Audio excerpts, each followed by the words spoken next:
Welcome to the video tutorials from Schmalenberger. In this video, you will be shown how to replace a mechanical seal of a centrifugal pump of type S2008. Safety notice. Before beginning work on the pump, ensure that the pump is not electrified. The pump must be flushed, depressurized, and free of any residual media. Please wear your personal protective equipment.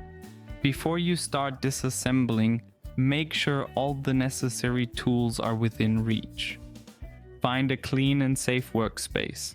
You will need the tools and resources listed in the service kit sheet, as well as the contents of our service kit.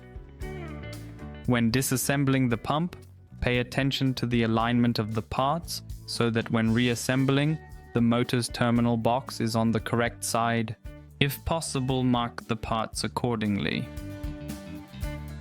Now loosen the impeller screw and remove the impeller.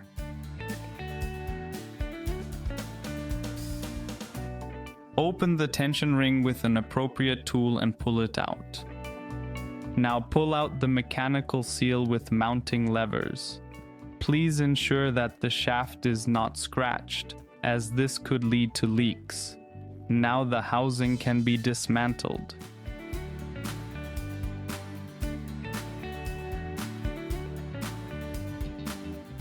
Remove the loose sliding ring from the disassembled housing, then turn the housing over and press out the counter ring.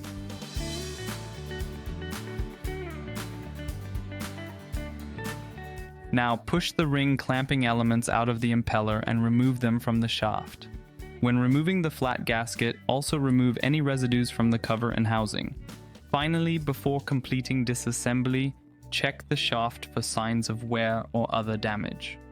Wet the O-ring of the counter ring with soapy water and press it into the housing. Make sure that the sliding surface is not damaged. Next, the housing is mounted back onto the motor. Now the correct alignment must be ensured. Only loosely attach the nuts, so that the feeler strips can be placed between the housing and the motor.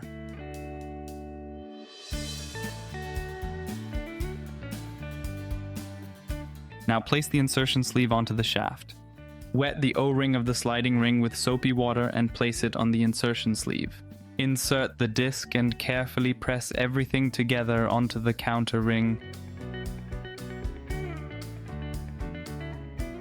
Now the spring can be placed and pressed onto the sliding ring. Make sure that the anti-twist device of the spring is inserted into the groove of the sliding ring.